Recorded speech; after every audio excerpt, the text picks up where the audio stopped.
In the darkest corners of history, some stories are so shocking and disturbing that they defy belief. One such tale is that of an enslaved woman whose life became a harrowing testament to the horrors of generational abuse and exploitation. Over the course of decades, she was forced into unimaginable circumstances, giving birth to children fathered first by a plantation owner, then by his son, and eventually by his grandson. This grim cycle of oppression not only illustrates the extreme cruelty embedded within slavery but also exposes the deeply personal tragedies that often went unnoticed in historical records. Her story is a chilling reminder of the intersection of power, control, and human suffering, raising questions that are as painful as they are impossible to ignore.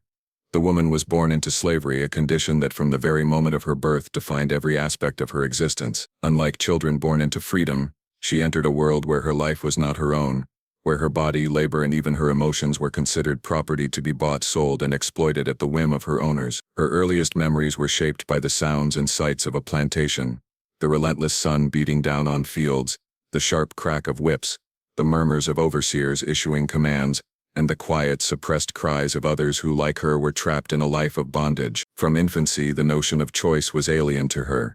Even the simplest acts of autonomy, such as deciding when to eat, sleep, or play, were governed by the needs and schedules dictated by the plantation. The concept of family was complicated and fraught with instability, as enslaved people were frequently separated from their parents, siblings, and other loved ones through sales and transfers, leaving the emotional foundation of their lives in constant peril. Her mother's presence was often a fragile thread, tenuous and unpredictable, shaped by the demands of the owner and the whims of those in positions of authority. From her mother she may have learned the whispered ways of survival, the small resistances that could be enacted without drawing the overseer's attention, and the art of enduring suffering with quiet dignity. These lessons, however, were overshadowed by the harsh reality that her body would never truly belong to her, that it was an instrument of labor first, and of the owner's desires second. She witnessed the physical toll that work in the fields exacted on women, from the back-breaking labor under scorching heat, to the physical punishment meted out for perceived laziness or disobedience. These observations instilled in her an early understanding that life as an enslaved woman meant constant vigilance,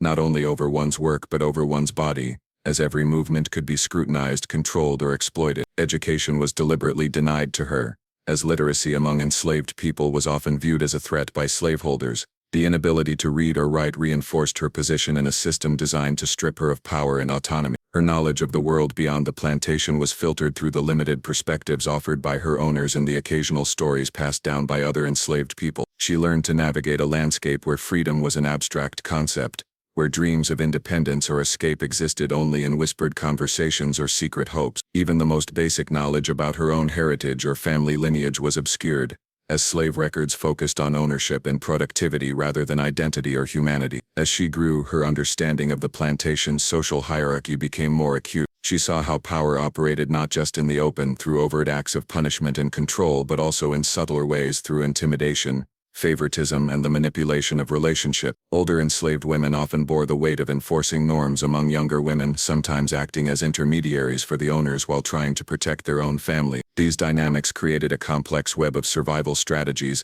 alliances, and unspoken rules, all of which she had to learn in order to navigate a life in which a single misstep could have devastating consequences. Her physical development did not escape the attention of the owner. From adolescence she became increasingly aware that her body, which she could never fully claim as her own, would become a site of exploitation. The gaze of the owner and his family, the potential for sexual abuse, and the threat of bearing children who would also be enslaved all weighed heavily upon her. In this environment, childhood was brief and innocence was a fleeting luxury.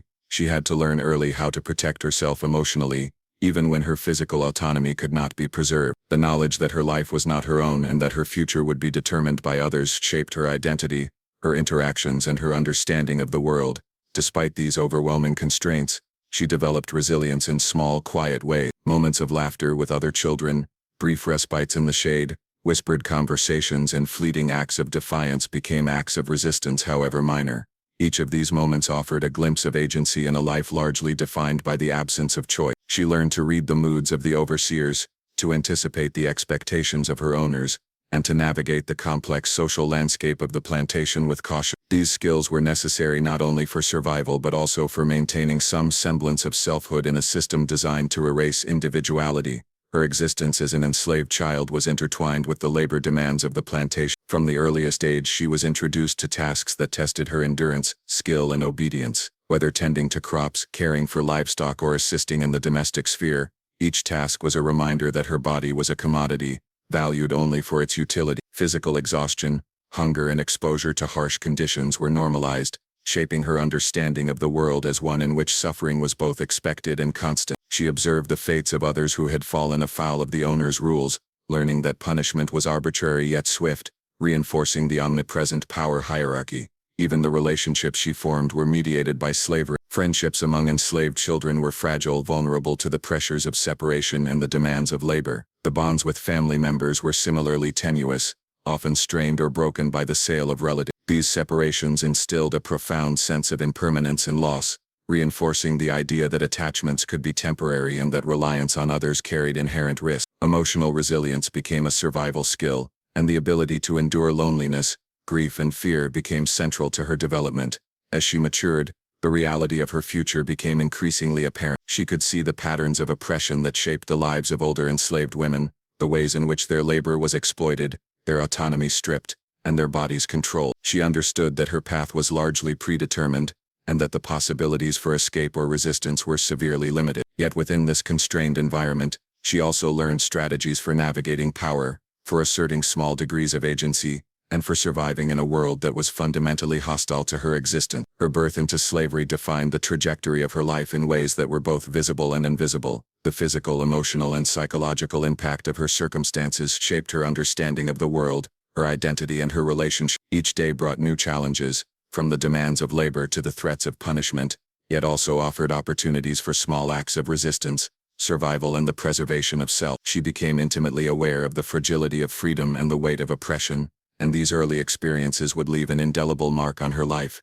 influencing every decision, every interaction, and every moment of her existence. She was forced to bear children for multiple generations of the same family, a reality that was both physically grueling and emotionally devastating. From the moment her adolescence brought physical maturity, her body became an instrument of exploitation, a means by which the owner and his descendants could perpetuate their wealth, lineage, and control over her. Unlike most human experiences of family and childbirth, which are typically intimate, personal, and chosen, her pregnancies were dictated entirely by the desires and whims of her enslaver. Each pregnancy was not an act of love or natural progression, but a stark reminder of the absence of agency, a cruel intersection of power, control, and violation that would shape her life in unimaginable ways. The timing, frequency, and circumstances of her pregnancies were controlled, with no consideration for her health, her consent, or her well-being, leaving her body repeatedly subjected to strain and trauma. From a young age she would have learned to recognize the patterns of exploitation, the subtle and overt ways in which her fertility was observed,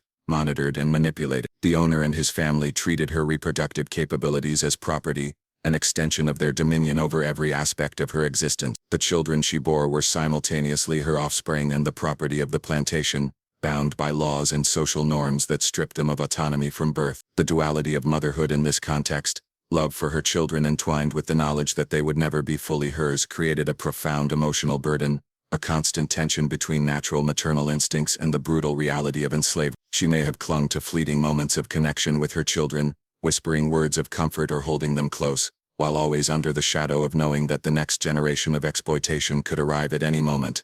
Her pregnancies were also physically taxing. The labor in the fields or the domestic sphere continued even as her body endured the strains of gestation, the aches of pregnancy, and the exhaustion that followed childbirth. Rest was a rare commodity, and medical care, if available, was minimal and inadequate. The risk of complications, infections, and injuries during pregnancy and childbirth was high, and she faced these dangers repeatedly without choice or recourse. The cumulative impact on her health, from back pain and malnutrition to postpartum weakness, shaped her daily existence and served as a constant reminder that her body belonged to someone else, that her physical being was a tool for exploitation rather than an expression of self. Emotionally, the experience was even more devastating. She witnessed her children being claimed as property, separated or trained for labor as soon as they could walk. The intimate bond between mother and child, which in free circumstances would be nurtured, was continually threatened or severed. Her capacity for grief, worry, and longing was enormous, compounded by the impossibility of altering the circumstances of her own life or those of her children. Each pregnancy reinforced the pattern of powerlessness and subjugation,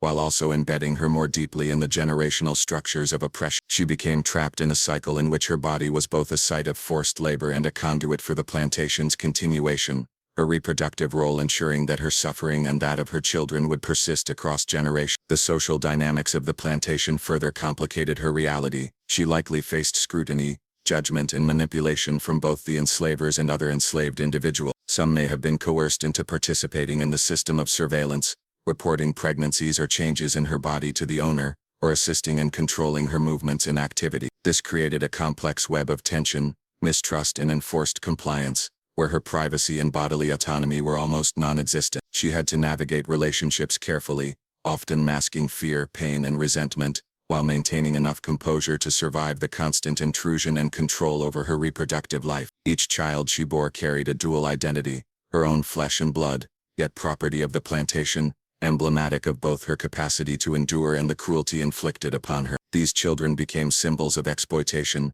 proof that her life and body were subordinated to the will of the owners. The pregnancies tied her intimately to the family that enslaved her, creating connections that were morally and emotionally corrosive. She might have witnessed the same male descendants who fathered her children continuing to assert dominance over her, reinforcing the sense that her body was a vessel through which their power would extend across time. The generational nature of the exploitation spanning father, son and grandson meant that she could never escape the shadow of her oppressors, as each stage of her reproductive life became a continuation of the same cycle of violation. The psychological impact of bearing children under such conditions was immense. The anticipation of pregnancy, the fear of the owner's desires, and the knowledge that each child could bring new forms of suffering or separation contributed to chronic anxiety and trauma. She was forced to suppress natural human emotions, balancing maternal instincts with the survival strategies necessary to endure her circumstances. The emotional labor she performed, caring for children while navigating her own subjugation, added another layer of complexity to her experience, as she was continuously confronted with the conflict between love and powerlessness. Despite the unbearable nature of her situation, she may have found moments of resistance, however subtle or constrained. Some enslaved women developed strategies to assert small degrees of agency over their reproductive lives, whether by attempting to conceal pregnancies, nurturing children in ways that fostered resilience, or maintaining cultural and familial traditions in secret. These acts, though limited in scope, allowed her to preserve fragments of selfhood and humanity in a system designed to erase both. They also represent a quiet defiance, a refusal to allow her identity to be fully consumed by the machinery of slavery, and a testament to her resilience in the face of ongoing exploitation. Her experience also illuminates the broader societal and legal structures that enabled such abuse. Laws and customs treated enslaved people as property, granting owners absolute control over their bodies and reproduction. There were no protections, no recourse, and no recognition of her suffering as morally significant. Her forced pregnancies were not merely personal tragedies,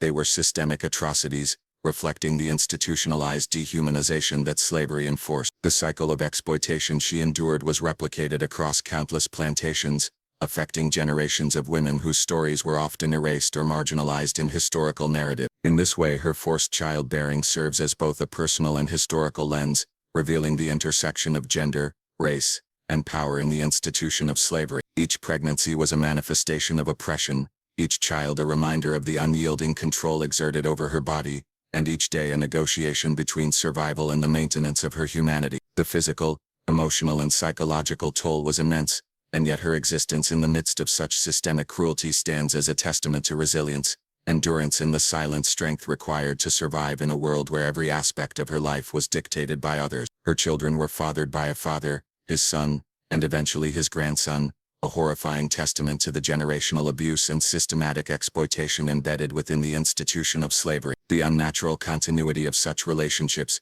illustrates not only the absolute lack of agency she faced, but also the entrenched power dynamics that allowed her oppression to persist across decades. From the perspective of the enslavers, her body was a tool to serve the family's economic and social ambitions, a means to produce property, maintain lineage, and reinforce control. From her perspective, each successive pregnancy was a cruel reminder that her life, her body and even her offspring were never her own, that she existed in a cycle of violation that spanned generations, leaving her trapped in an unending web of exploitation. The first instance, involving the father, likely began when she reached reproductive age, an event marked not by choice but by coercion and subjugation. She was thrust into an intimate dynamic in which refusal was impossible and resistance potentially deadly. Her understanding of sexuality, consent and family was violently distorted by this experience, as what might naturally be a consensual relationship was instead weaponized against her. The children born of this union were immediately enmeshed in the machinery of slavery,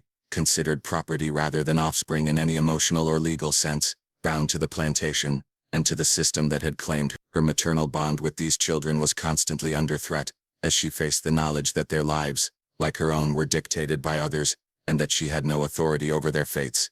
As the next generation, the son, assumed power within the family, the cycle of abuse continued. Her body once again became an instrument for maintaining the family's lineage, her reproductive capabilities exploited in exactly the same way. The trauma of repeated exploitation compounded her physical and emotional suffering, and she became acutely aware of the patterns being imposed upon her life. Each pregnancy was a stark reminder of the continuity of her subjugation, and each child further tied her to the very family responsible for her oppression. The intimate violation of having a child fathered by the son added layers of psychological torment, forcing her to confront the reality that the structures of power in her life were not temporary but generational, extending across decades with ruthless efficiency. The arrival of the third generation, the grandson, carried with it an almost unfathomable weight. By this point, the boundaries of familial abuse had blurred entirely, and the relentless cycle of exploitation had entrenched itself in every aspect of her existence. She faced the unthinkable reality that her body would again be claimed,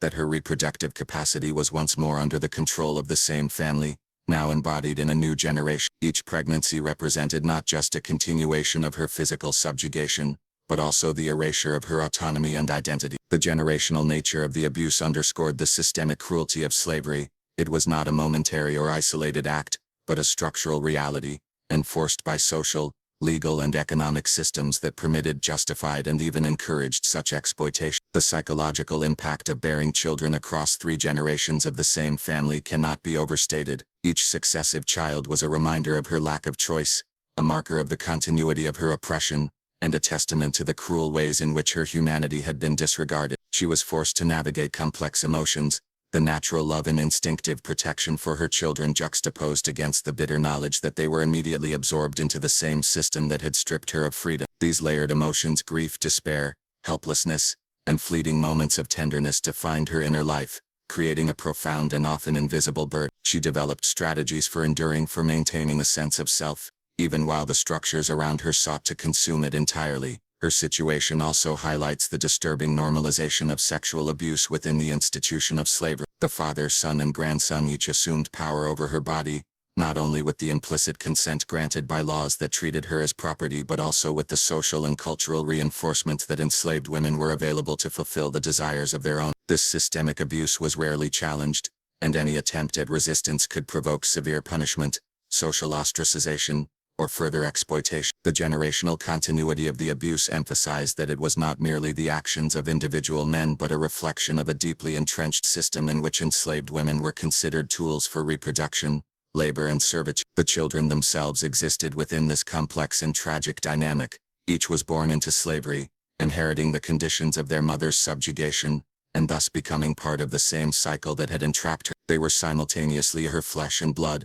and legally the property of the plantation, a duality that further complicated her sense of identity and maternal responsibility. The generational pattern of abuse imposed upon her created an environment in which both her life and the lives of her children were dictated by the family that exploited them. Each successive pregnancy was not just a personal violation, but also a reinforcement of a system that ensured her continued oppression and that of her offspring. The physical toll of successive pregnancies under such conditions was immense. Her body was repeatedly subjected to the rigors of gestation, childbirth and postpartum recovery, while continuing to meet the demands of labor on the plantation. The lack of adequate nutrition, medical care, and rest exacerbated the strain on her body, leaving her increasingly vulnerable to illness and injury. These physical hardships were inseparable from the emotional and psychological trauma she endured, each reinforcing the other in a relentless cycle of suffering. The interplay between physical exhaustion and emotional despair shaped her daily existence, making survival both a necessity and a continuous struggle. Her experience illuminates the intersections of race, gender, and power within slavery. As an enslaved Black woman, she was uniquely vulnerable to exploitation, her reproductive capacity viewed as a means to perpetuate wealth, property, and social dominance. The father, son, and grandson each acted as agents of a system that dehumanized her, but they also represented the broader societal structures that permitted such acts to occur without consequence. Her story exemplifies how slavery was not only an economic institution but also a mechanism for controlling bodies, reproducing hierarchies and enforcing generational subjugation. Throughout this experience, she may have developed strategies of survival, resilience, and even subtle forms of resistance, whether through moments of quiet defiance, emotional detachment, or clandestine care for her children. She sought to maintain a sense of self and agency in a world designed to deny both. These strategies were essential, as her life was defined by the repeated imposition of power over her body, her autonomy and her future. They reflect a profound human capacity to endure and assert identity even under the most oppressive circumstances. Her story, marked by children fathered by a father, his son and his grandson, remains one of the most disturbing illustrations of slavery's generational cruelty. It forces an acknowledgement of the ways in which systemic oppression can transcend individual lifespans, embedding trauma into family structures and social institutions. The enduring psychological, physical and emotional impact of such abuse highlights the resilience required to survive and the profound injustice of a system that allowed such atrocities to persist across decades. The abuses she endured spanned decades, a relentless continuum of exploitation, oppression, and dehumanization that shaped every aspect of her life. From the moment she was born into slavery, she was enmeshed in a system that viewed her existence not as human but as property, a resource to be utilized, controlled, and manipulated for the benefit of her owners. This systemic cruelty was not a series of isolated incidents but a sustained, deliberate imposition of power that extended across her childhood, adolescence, and adulthood. Each stage of her life was marked by expectations of labor, obedience, and compliance, and each failure, perceived or real, was met with punishment, intimidation, or further violation. The psychological weight of knowing that decades of her life would be dictated entirely by others created an ongoing state of anxiety, hypervigilance, and emotional strain. From the earliest years, she was subjected to harsh labor, often in conditions that were physically punishing. Fields, kitchens, and workhouses demanded long hours, relentless exertion, and endurance in the face of extreme heat, inclement weather, or inadequate nourishment. Even as a child, she was expected to perform tasks that tested her strength, stamina, and obedience, and any deviation from expectations could result in punishment, ranging from physical beatings to deprivation of basic necessities. The abuses were multifaceted, encompassing not only physical demands but also the constant monitoring of behavior, speech, and even facial expression. The presence of overseers, the watchful eyes of other enslaved individuals acting under coercion, and the pervasive influence of the plantation's hierarchy ensured that there was little respite from surveillance or control. As she grew older, the abuses evolved in nature but not in intensity. Adolescence brought not only the continued expectation of labor but also the onset of sexual exploitation. Her body once again became a tool for the owner's desires, a site for repeated violation under the guise of property rights. The generational aspect of the abuse, first imposed by the father, then the son, and eventually the grandson, meant that her suffering was both recurring and escalating. Each instance of sexual exploitation was not a momentary lapse in morality but part of a broader systemic pattern, reflecting the ways in which slavery normalized and institutionalized abuse. Her reproductive capacity was not hers to control, and the children she bore became additional symbols of her entrapment, immediately absorbed into the machinery of oppression and denied the freedoms that might have allowed for a maternal bond free from fear or coercion. The emotional and psychological dimensions of her abuse were profound. The constant fear of violence, the humiliation of forced labor, and the recurring sexual exploitation created a pervasive sense of powerlessness. Each day was an exercise in endurance, requiring not only physical strength but also emotional fortitude. She learned to navigate an environment where expressions of anger, grief, or resistance could provoke retaliation, forcing her to suppress natural human reactions in favor of strategies designed to preserve life. This sustained emotional pressure over decades shaped her perception of self, others, and the world, embedding a complex interplay of trauma, resilience, and survival instincts that would influence every decision she made. Her relationships with other enslaved individuals were also deeply affected by the prolonged nature of the abuses. Trust was difficult to establish as the constant threat of betrayal, whether through coerced informants or the pressures of survival, made genuine connection precarious. Friendships, alliances, and family bonds were tested continuously by the system of slavery, which deliberately sought to fracture communal support and enforce dependency on the owner. Even within the confines of these relationships, the awareness of her own exploitation and that of others created a shared yet isolating understanding of suffering, reinforcing the psychological weight of her circumstances. The cumulative impact of decades of abuse extended into her physical health as well. Repeated pregnancies, arduous labor, inadequate nutrition, and exposure to harsh conditions all took a toll on her body, leaving her vulnerable to chronic pain, illness and fatigue. Medical care, if provided at all, was rudimentary and primarily concerned with the maintenance of productivity rather than well-being. Each decade of exploitation further weakened her both physically and emotionally, yet she endured, demonstrating a resilience born not of choice but of necessity. Her survival was a testament to human endurance under extreme conditions, highlighting the stark contrast between the inhumanity imposed upon her and the strength required to navigate it.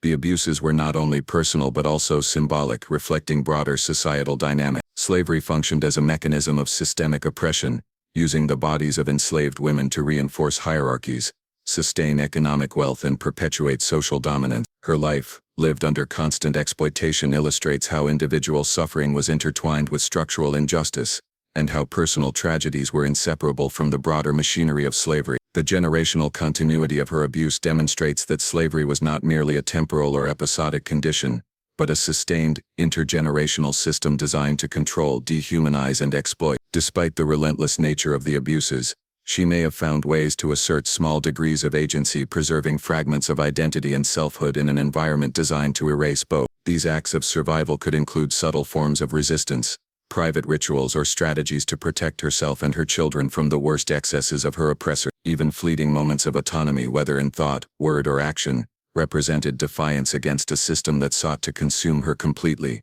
They were essential to her survival, providing psychological sustenance in a life otherwise dominated by coercion, control, and violation. Her story underscores the long-term consequences of sustained abuse. The traumas she endured over decades shaped not only her own life but also the lives of her children, who were born into the same structures of oppression and deprivation. The generational impact of such abuse illustrates how slavery functioned as a system designed to perpetuate suffering, embedding trauma within families and communities. Her experiences provide insight into the lived realities of countless enslaved women whose stories were obscured or erased by history, offering a window into the mechanisms by which systemic cruelty was maintained and normalized over time. Moreover, the prolonged nature of the abuses highlights the intersection of gender, race, and power. As an enslaved black woman, she was uniquely vulnerable to exploitation, her body controlled not only for labor but also for reproduction, her autonomy denied, and her rights unrecognized. The abuses she suffered over decades exemplify the ways in which slavery was simultaneously an economic institution and a system of gendered violence,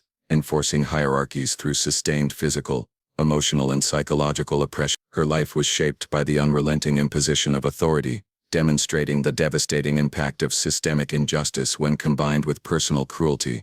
In enduring decades of abuse, she became a living testament to the resilience of human beings under extreme oppression. Her experiences illustrate how slavery's cruelty was both structural and personal, embedding trauma across time and generations. The continuity of her suffering, imposed by successive members of the same family and reinforced by societal norms, underscores the enduring nature of systemic injustice. Each decade of her life represents not only the persistence of cruelty but also the ongoing struggle to survive, maintain a sense of identity, and protect what remained of her humanity in the face of relentless exploitation. She had little to no legal or social protection against exploitation, a reality that compounded the horrors of her existence under slavery. From the moment she was born, the laws and societal norms of the time treated her not as a human being with rights, emotions, or autonomy, but as property, a commodity to be bought, sold, and used at the discretion of her owner. These legal frameworks offered her no refuge, no recognition of her suffering, and no means to contest the repeated violations inflicted upon her body, labor, and identity. In a society structured to preserve the wealth and power of white landowners,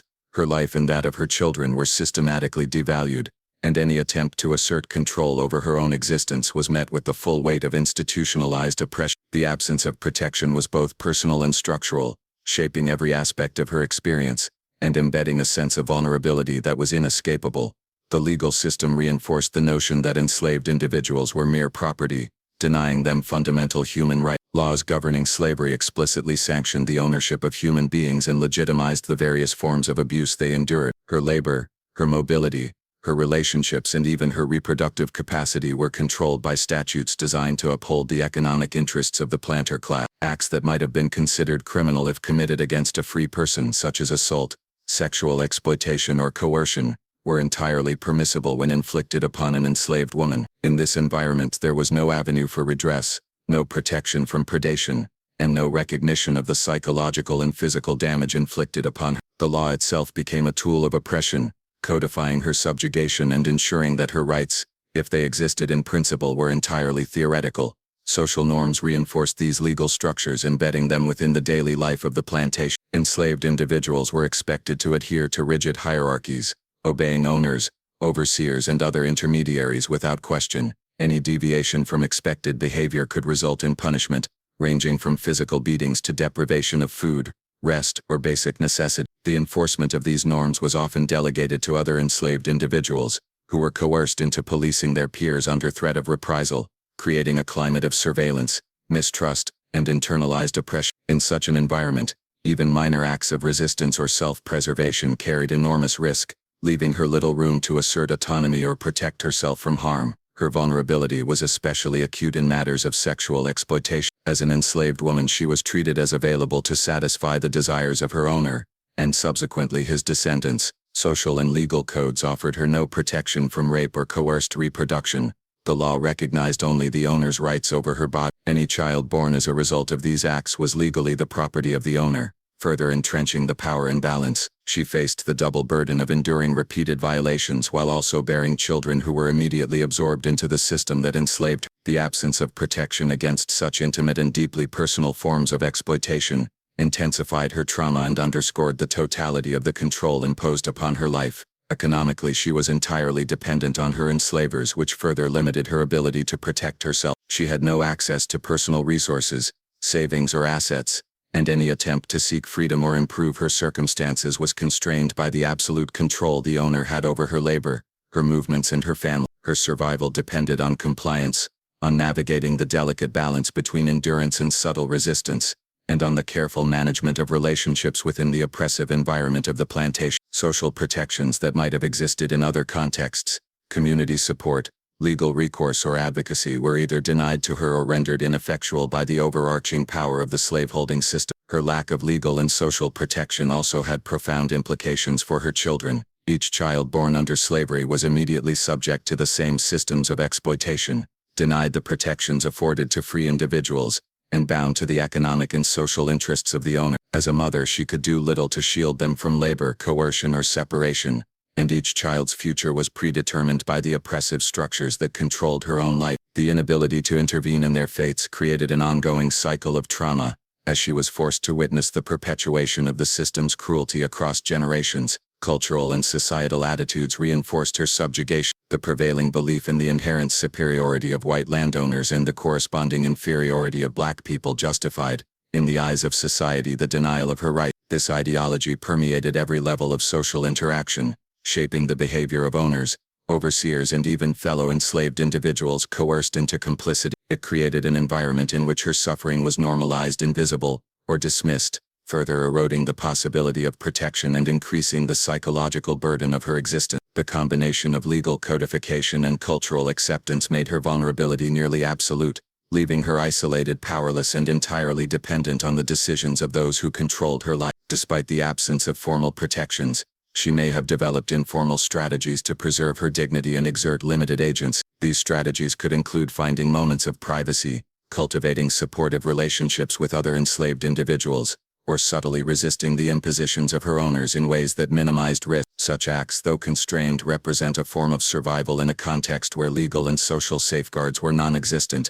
They also highlight the resilience required to endure a system designed to strip her of identity, autonomy, and humanity. Her ability to navigate this environment demonstrates the extraordinary strength of will and ingenuity that enslaved women often had to summon merely to survive. The absence of protection also shaped her mental and emotional landscape. Living under constant threat of violence, exploitation, and coercion instilled a persistent state of anxiety and hypervigilance. She had to anticipate the actions of her owners, the movements of overseers, and the reactions of others in order to navigate daily life safely. This continuous psychological strain was compounded by the knowledge that her children and family were equally vulnerable, creating a pervasive sense of helplessness. Yet within this environment, she may have developed coping mechanisms, emotional detachment, quiet endurance, or internalized strategies of resilience that allowed her to persevere despite the overwhelming odds. Her story exemplifies the ways in which slavery functioned as both a personal and structural system of oppression. The lack of legal and social protection was not incidental but integral, ensuring that her body, labor, and reproductive capacity could be exploited without consequence. It highlights the intersection of race, gender and power, demonstrating how systemic structures were deliberately designed to deprive enslaved women of agency and control. The consequences of this deprivation were far-reaching, shaping not only her life but also the lives of her children and the broader social fabric in which she lived. Her experiences illustrate the profound vulnerability of enslaved women, who were denied even the most basic protections afforded to free individuals. They reveal the mechanisms through which slavery maintained power and control, using legal codes, social norms and economic dependence to enforce compliance and perpetuate exploitation. At the same time, her survival and endurance reflect the capacity for resilience and adaptation in the face of relentless oppression, highlighting the human capacity to navigate unimaginable adversity while retaining fragments of identity, dignity and hope. Her story was largely erased or ignored in historical records, a deliberate consequence of the social, political and cultural forces that shaped the documentation of slavery. The lives of enslaved women, particularly those who endured sexual exploitation and reproductive abuse, were rarely recorded with the depth, nuance or humanity they deserve. Official records focused primarily on property, labor and the economic transactions surrounding enslaved individuals, reducing complex human lives to mere entries in ledgers, inventories or legal documents. Her existence, her suffering and her resilience were deemed unworthy of attention, erased in the service of narratives that glorified the wealth and status of the slaveholding class. This omission was not accidental. It reflected a broader societal impulse to deny the full reality of slavery's brutality, particularly the ways in which enslaved women's bodies and reproductive capacities were exploited over generations. The erasure of her story also occurred through the selective preservation of history. Plantation records, letters, diaries and official documents were often written by those who owned the enslaved, emphasizing their wealth, control and social standing rather than the lives of the individuals who labored under their authority. Her experiences, her trauma and her agency were largely invisible in these accounts. When enslaved people were mentioned, it was often in the context of transactions, births, deaths, sales, or punishments, rather than as fully realized individuals with thoughts, feelings and desire. In this way, the historical records systematically silenced her voice, privileging the perspective of the oppressors while minimizing or ignoring the humanity of those who endured slavery. Oral histories, folklore and family memories sometimes preserved fragments of her life, yet these sources were often marginalized or dismissed by historians and archivists. The stories that survived were filtered through layers of trauma, memory and cultural mediation, making it difficult for later generations to reconstruct a complete picture of her experience. Even when such accounts were recorded, they were frequently undervalued in comparison to written documentation created by literate, property-owning men. The effect was a double invisibility. She was absent from formal historical records, and the informal stories that captured her life were marginalized or rendered anecdotal rather than authoritative. Her erasure was further compounded by societal taboos surrounding sexual exploitation and reproductive abuse. Histories of slavery often omitted discussions of sexual violence, particularly when it involved the owners and enslaved women, as such topics were considered shameful, scandalous, or morally compromised. The very aspects of her life that were most central to understanding her suffering, bearing children for a father, his son and his grandson, were precisely the details that mainstream historical narratives avoid. By silencing these elements, society ensured that the depth of her trauma, the complexity of her resistance, and the humanity of her lived experience remained largely hidden. The consequences of this erasure were profound, affecting not only historical understanding but also cultural memory and identity.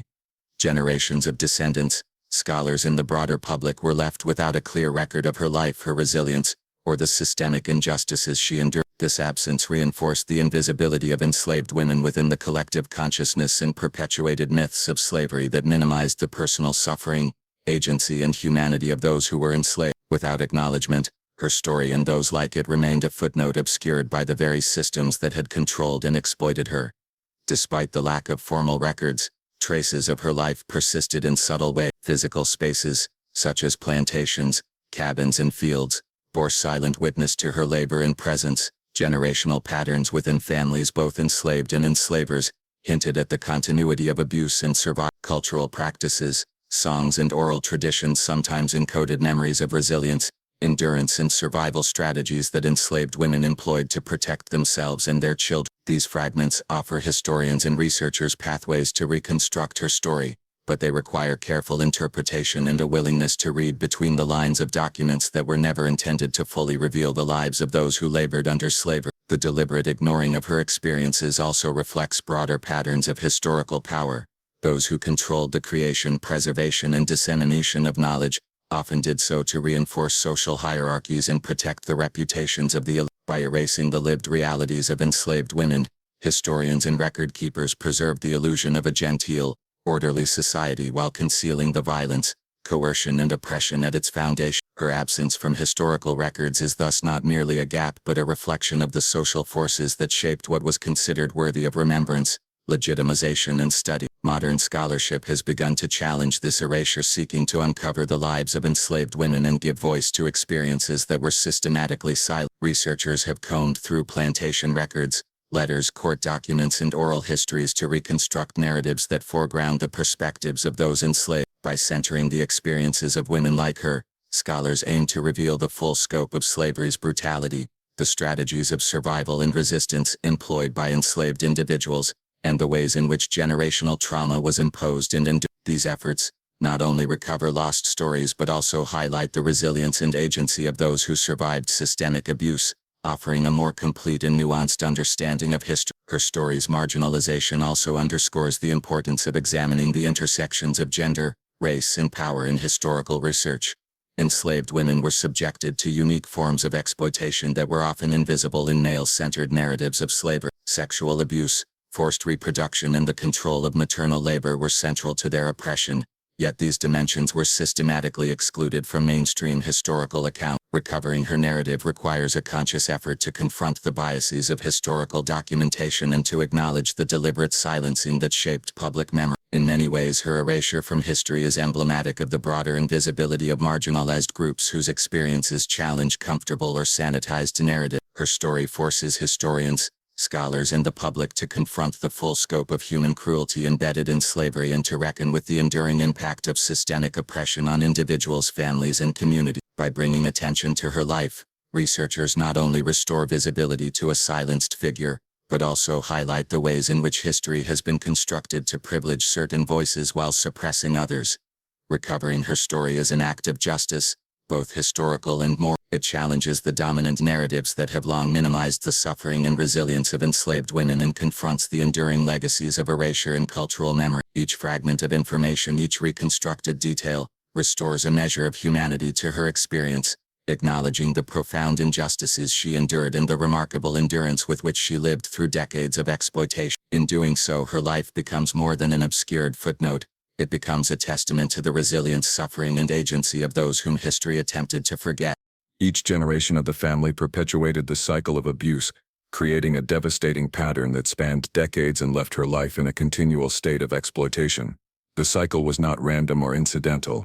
It was a deliberate and structured extension of the power dynamics that slavery enforced, designed to maintain control over her body, labor, and even her reproductive capacity. From the father to the son and then to the grandson, each successive generation claimed her as if she were an object to be possessed, each reinforcing the authority and dominance of the family over her life. This repetition of abuse illustrates the systematic nature of slavery, where personal cruelty was intertwined with structural oppression, and individual acts of violence became part of a broader pattern sustained across time. The first generation, the father, established the precedent of control over her body, aiding a cycle that would reverberate for decades. His actions set the tone, demonstrating that her reproductive capacity, her labor, and even her identity were subordinate to the interests and desires of the enslaving family. Each pregnancy under his control was not only a personal violation but also a reinforcement of the system's authority, embedding her further into the hierarchy of oppression. Her understanding of power, coercion, and survival was shaped by this initial exploitation,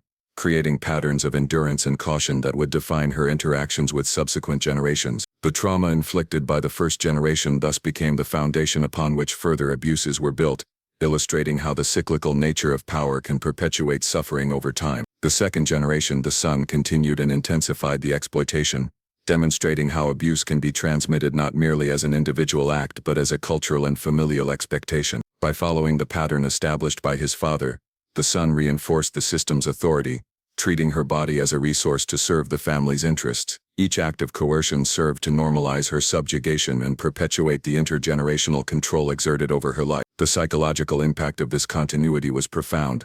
She was confronted with the reality that the structures of oppression in her life were not confined to one individual but were maintained across generations, making escape or reprieve nearly impossible. Her sense of autonomy, selfhood, and dignity was continually challenged, and the emotional burden of repeated violations compounded with each successive generation. The third generation, the grandson, embodied the culmination of this intergenerational pattern, revealing the terrifying reach of systemic abuse. By the time he assumed control over her life, the cycle of exploitation had already been established and internalized, and her experiences of suffering and survival had become deeply ingrained. The continuity of abuse across 3 generations illustrates how power, privilege, and entitlement can be transmitted within families, and how systems of oppression reinforce themselves through repetition and expectation. The grandson's actions were not isolated but part of a deliberate extension of authority, using coercion and exploitation to maintain dominance over her body, labor, and identity. Her repeated victimization highlights the ways in which generational power structures can perpetuate trauma, ensuring that cycles of abuse persist, unless actively challenged or interrupted.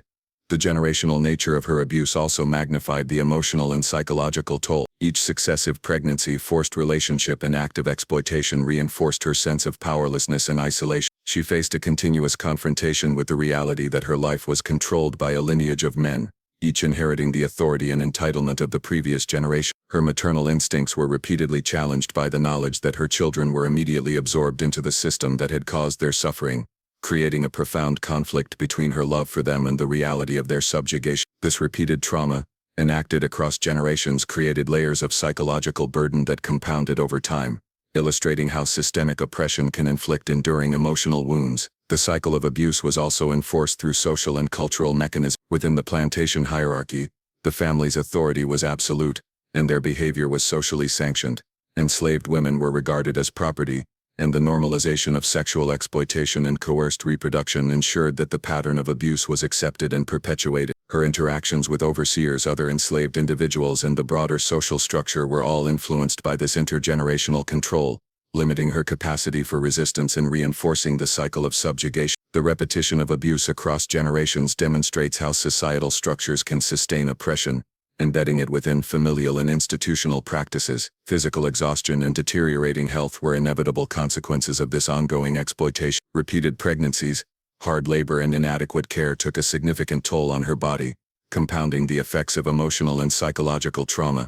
Each generation of abuse renewed these physical demands, leaving her increasingly vulnerable to illness, injury, and chronic fatigue. The toll was cumulative, with each successive period of exploitation building upon the previous one, illustrating the long-term consequences of sustained abuse. Her endurance in the face of these hardships reflects the extraordinary resilience required to survive in a system designed to strip her of both autonomy and humanity. The children she bore under this intergenerational cycle were themselves caught in the machinery of slavery. Born into the same family that had exploited her, they were immediately designated as property and subjected to the same structures of oppression. Their existence became a reminder of the perpetuation of power and the transmission of trauma across generations. Her experience reveals not only the personal consequences of repeated abuse but also the ways in which systemic oppression perpetuates itself by embedding patterns of exploitation within family structure. Each child, while a testament to her endurance, also represented the continuity of a system that denied freedom, autonomy, and dignity.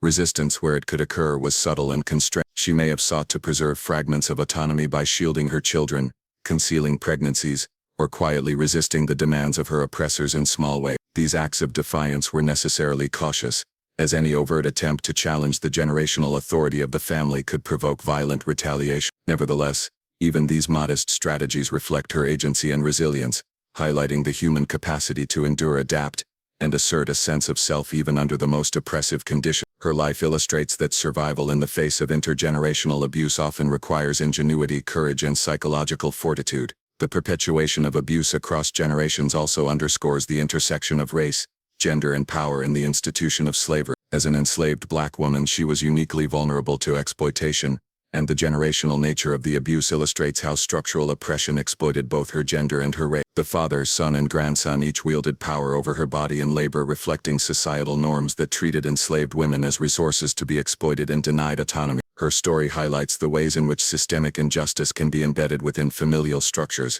ensuring that oppression is both sustained and normalized across time. Her experience serves as a stark reminder of the long-term impact of intergenerational abuse. The repeated cycles of coercion, exploitation, and reproductive control shaped her life, her identity, and the lives of her children. The enduring psychological, emotional, and physical consequences of such abuse illustrate how oppression can persist across generations, creating patterns of trauma and resilience that echo far beyond the immediate victim. By examining her story, one gains insight not only into her personal suffering but also into the broader mechanisms by which systemic injustice perpetuates itself, ensuring that cycles of power, control, and abuse continue unchallenged unless actively confronted. The long-term psychological impact of her experiences was profound, shaping her entire existence and the ways in which she perceived herself, her children, and the world around her. Living under the constant threat of physical violence, sexual exploitation, and forced reproduction created an enduring state of fear, anxiety, and hypervigilance. Every action, every word, and even her most private thoughts had to be carefully managed to ensure survival,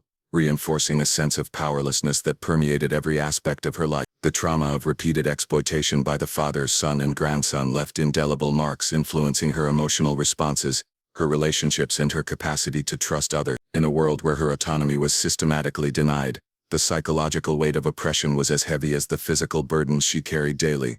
Her sense of identity was continually undermined by the generational abuses she endured. As an enslaved woman whose reproductive capacity was treated as property, she struggled to maintain a coherent sense of self. Each pregnancy imposed by her owners forced her to confront the reality that her body was not her own, that her labor, her sexuality, and her very being existed primarily to serve the interests of the enslaver. The repetition of this abuse across generations compounded the internal conflict, creating tension between her natural instincts and the external forces that sought to control her. Her identity became entangled with her suffering, a constant negotiation between survival and the desire to preserve dignity, selfhood, and emotional integrity in a context designed to erode them. The trauma of bearing children for multiple generations of the same family was uniquely devastating. Each child represented both hope and despair, a manifestation of her natural maternal instincts intertwined with the stark reality that they were immediately absorbed into the system of oppression. She could nurture, teach, and protect them in small ways, yet she was constantly aware that their lives, like her own, were dictated by the whims and authority of the slave-holding family. This duality, love and loss, connection and separation, produced a profound emotional burden, as each child carried the weight of her exploitation even as they embodied her strength, resilience, and continuity. Her motherhood was marked by grief, fear, and determination, a paradoxical mix that defined her emotional landscape. Repeated sexual exploitation created a complex psychological terrain. The coercion she faced at the hands of the father, son, and grandson disrupted her understanding of intimacy, consent, and trust. Experiences that might naturally foster security and attachment became sources of fear, shame, and trauma. She was forced to navigate relationships with men who were simultaneously oppressors and reproductive partners, a dynamic that would have profound and lasting effects on her sense of personal agency and emotional well-being. The generational continuity of the abuse compounded this trauma, reinforcing the notion that her autonomy and dignity were secondary to the desires and entitlement of her enslavers. Her survival required the development of coping mechanisms, some conscious and some instinct. She may have cultivated emotional detachment as a protective strategy, compartmentalizing her pain and grief to endure the repeated violation. She might have sought solace in small acts of agency, secretly nurturing her children, preserving cultural practices, or finding moments of respite in the limited spaces where she could exercise control. These strategies allowed her to retain a sense of humanity and selfhood in an environment designed to strip both away. The resilience required to navigate decades of generational abuse was extraordinary, reflecting not only her personal strength, but also the broader capacities of enslaved women to endure unimaginable hardships. Her relationships with other enslaved individuals were also shaped by her trauma. Trust was fragile and bonds had to be negotiated carefully in a system that often incentivized surveillance and betrayal. At the same time, she may have relied on solidarity, shared experiences, and covert support networks to sustain herself emotionally. These relationships offered brief moments of connection, understanding, and mutual protection, providing psychological sustenance in an otherwise oppressive environment. Yet even these connections were fragile, constantly threatened by the structures of slavery that prioritized compliance and control over community and empathy. The psychological burden of generational abuse extended to her children as well. Witnessing their mother's suffering, experiencing coercion themselves, and being born into a life where their autonomy was limited created a shared trauma that echoed across generations. The legacy of abuse was not confined to her alone but permeated family structures, shaping behaviors, coping mechanisms, and emotional patterns. Each successive generation had to navigate the psychological fallout of oppression, creating cycles of trauma that could persist long after the immediate conditions of slavery were changed or abolished. Her life illustrates how intergenerational trauma operates within systems of oppression, transmitting suffering and resilience across both biological and social lines. The societal context amplified these psychological effects. Living in a world where her suffering was normalized, ignored, or dismissed contributed to feelings of invisibility and alienation. The laws, customs and social hierarchies of the time denied her the recognition of her humanity, rendering her experiences largely invisible to the broader community. This systemic erasure reinforced the internalization of trauma, as she was forced to endure abuse not only in the moment but also without acknowledgement, validation or redress. The combination of personal victimization and structural neglect compounded the long-term psychological toll, leaving deep and persistent scars. Despite these overwhelming challenges, she demonstrated remarkable resilience. Her capacity to endure decades of abuse to care for her children, and to maintain a sense of self, within a system designed to eradicate both, highlights the extraordinary strength of enslaved women. This resilience was not evidence of acceptance or acquiescence, but of survival, ingenuity and resistance in the face of relentless oppression. She adapted to circumstances, sought moments of control, and preserved fragments of identity and dignity, demonstrating a form of agency that was often invisible to outsiders but essential to her survival. Her experiences also shed light on the broader psychological consequences of slavery for women. The combination of sexual exploitation, forced reproduction, labor demands and systemic oppression created enduring mental and emotional burdens, including anxiety, depression, hypervigilance and complex grief. These consequences were compounded by societal erasure and lack of support, leaving enslaved women to navigate trauma largely in isolation. Her life exemplifies how these psychological burdens were intimately tied to the structural mechanisms of slavery, reflecting both individual suffering and the broader social dynamics that enabled it. Understanding the psychological impact of her experiences requires attention to both the immediate and generational dimensions of trauma. The repeated abuses she endured shaped her emotional responses, coping strategies and sense of agency, while also influencing the experiences of her children and subsequent generations. The interplay between personal suffering and systemic oppression underscores the depth and complexity of the psychological consequences of slavery, highlighting the ways in which trauma is both individual and collective, intimate and structural. Her story illuminates not only the horrors of her own life, but also the enduring legacies of oppression that affect descendants, communities and historical memory. Her life was a continuous negotiation between survival and suffering, a precarious balance that demanded extraordinary resilience in the face of relentless oppression. Every decision she made had to account for her own safety, the welfare of her children, and the unpredictable whims of those who controlled her existence. The generational abuse she endured from the father to the son, and then the grandson, ensured that her life was marked by an almost constant state of alertness,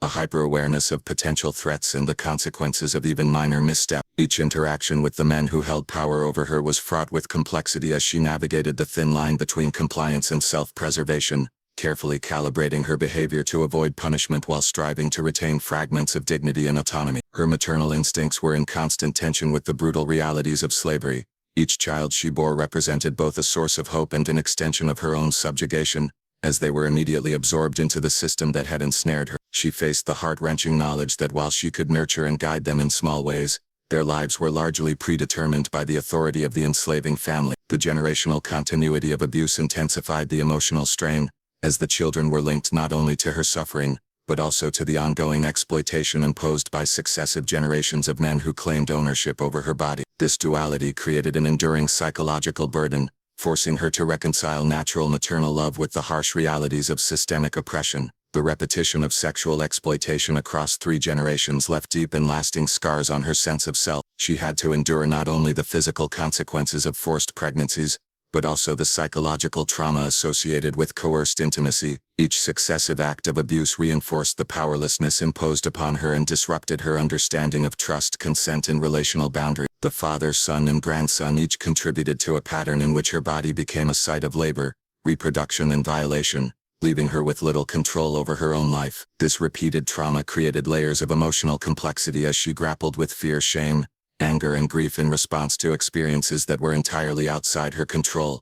Physical exhaustion compounded the emotional and psychological strain. Years of grueling labor, repeated pregnancies, and inadequate care wore her body down, leaving her vulnerable to illness, injury, and chronic fatigue. The toll was cumulative, with each decade of exploitation building upon the previous one, illustrating the interconnection between physical hardship and emotional trauma. Her endurance in the face of these challenges demonstrates not only remarkable strength, but also the necessity of adaptation and survival strategy. Every day required careful calculation, as even minor lapses in energy, attention, or resistance could provoke retaliation and exacerbate her suffering. The social environment of the plantation reinforced the cycle of generational abuse. Enslaved individuals were subjected to strict hierarchies, constant surveillance, and social pressures that limited trust and community support. The family that exploited her wielded authority not only over her but also over the broader enslaved population, creating a climate of fear and obedience that reinforced their control. Relationships between enslaved individuals were often mediated by the threat of punishment or the need for survival, making solidarity fragile yet crucial. In this context, her ability to navigate interpersonal dynamics, maintain protective strategies for her children, and preserve small measures of autonomy was both essential and extraordinarily challenging. The emotional impact of generational exploitation was intertwined with her understanding of time and continuity. Living under the repeated authority of successive generations of the same family made it clear that her suffering was not isolated or temporary. It was embedded in the very structure of her existence. The patterns of abuse she experienced were predictable yet inescapable, reinforcing a sense of inevitability that shaped her perceptions of control, freedom, and possibility. This long-term perspective of oppression added a unique psychological dimension as she was forced to confront the perpetuation of her victimization across decades, with no clear endpoint in sight. Her strategies for survival were necessarily complex and nuanced. She may have employed emotional detachment as a protective mechanism, suppressing natural responses to pain, fear, and grief in order to endure daily life. She might have engaged in subtle forms of resistance, such as protecting her children from the worst excesses of abuse, preserving cultural practices, or quietly asserting agency in ways that could not be easily detected by her oppressor. These acts, though constrained, demonstrate her capacity for resilience and ingenuity, reflecting the human drive to maintain identity, dignity, and control, even in the most oppressive circumstances. Her survival was a testament to the strength required to navigate a world designed to eliminate both. The children she bore were deeply affected by this generational pattern of abuse. Born into the same family that had exploited her, they were immediately subjected to the same structures of control and oppression. Their lives were shaped by the same hierarchy that dictated her existence, ensuring that the patterns of subjugation continued. The trauma she endured was therefore intertwined with the experiences of her offspring, creating a multi-generational legacy of suffering, adaptation, and resilience. Her story illustrates how systemic oppression operates across time, embedding trauma within family structures and social institutions, and shaping the psychological, emotional, and physical realities of those affected. Her experience also illuminates the intersectionality of oppression. As an enslaved Black woman, she faced compounded vulnerabilities related to both her race and gender. Sexual exploitation, coerced reproduction, and labor exploitation were central features of her oppression, illustrating how gendered power dynamics intersected with racialized systems of control. The generational nature of the abuse further underscores the structural entrenchment of these dynamics, demonstrating that her suffering was not merely personal but deeply embedded within societal institutions and cultural norms. Despite the overwhelming challenges, she demonstrated remarkable endurance. Her ability to navigate decades of abuse, care for her children, and maintain a sense of self in the face of relentless oppression reflects extraordinary resilience. This resilience was not an indication of acceptance or submission, but a necessary strategy for survival, enabling her to endure repeated violations and preserve fragments of autonomy and dignity. Her life exemplifies the ways in which enslaved women cultivated strength, adaptability, and psychological fortitude to navigate the intersecting challenges of labor, sexual exploitation, and systemic oppression. The generational continuity of abuse also highlights the mechanisms through which trauma is transmitted over time. The repeated patterns of exploitation shaped not only her experiences but also those of her children, influencing their understanding of power, authority, and survival. Intergenerational trauma operates both through direct experience and through the transmission of behaviors, strategies, and emotional responses, creating a lasting impact that extends beyond the immediate victim. Her story provides a vivid illustration of this process, emphasizing the long-term consequences of systemic oppression and the resilience required to endure it. Her life underscores the enduring consequences of slavery on both individual and familial levels. The repeated abuses, coerced reproduction, and intergenerational exploitation she endured shaped her physical, emotional, and psychological reality while also influencing the lives of her children and descendants. By examining her experiences, one gains insight into the mechanisms of systemic oppression, the nature of intergenerational trauma, and the extraordinary resilience required to survive under conditions of prolonged abuse. Her story is a testament to both the horrors of slavery and the enduring human capacity for endurance, adaptation, and resistance. The legacy of her life is a testament to both the horrors of systemic oppression and the extraordinary resilience of the human spirit. Decades of forced labor, repeated sexual exploitation, and coerced reproduction under the authority of the father, son, and grandson shaped her existence in ways that were both deeply personal and profoundly emblematic of the broader institution of slavery. Her experiences illuminate the mechanisms by which slavery maintained control over the bodies, labor, and reproductive capacities of enslaved women, demonstrating the ways in which individual suffering was inextricably linked to structural oppression. The cumulative impact of these abuses left enduring marks on her physical health, psychological well-being, and social relationships, creating a life defined simultaneously by suffering and survival. Her physical endurance was remarkable, considering the repeated pregnancies, grueling labor, and often harsh living conditions she faced over decades. Each forced pregnancy placed immense strain on her body, while the labor she was compelled to perform both in the fields and in the household required constant exertion under conditions that often denied basic nutrition, rest, and medical care. Her body bore the weight of exploitation in ways that reflected both the physical demands imposed upon enslaved women and the deliberate disregard for their health and well-being by those who claimed ownership over them. The long-term consequences of these physical demands likely included chronic pain, fatigue, and vulnerability to disease, yet she persisted, navigating each challenge with resilience born of necessity.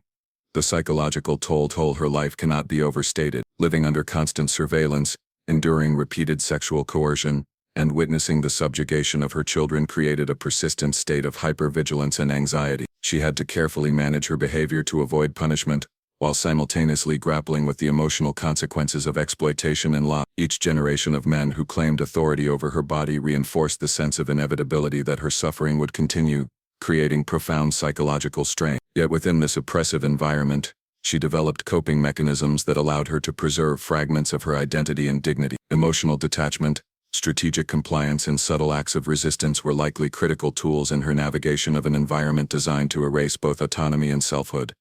Her relationships with her children were inevitably shaped by the generational abuse she endured. Each child was born into the same system of oppression, their lives immediately constrained by the authority of the enslaving family. She likely faced the constant tension of nurturing her children while recognizing that their circumstances were largely predetermined, that they would inherit both her vulnerability and the structural violence that shaped their environment. This dual reality, providing care while understanding the inevitability of systemic control, added an emotional complexity to her motherhood that was both heartbreaking and a testament to her resilience. Her capacity to love, protect, and guide her children, even within such constraints, reflects the strength required to endure and adapt in the face of relentless oppression.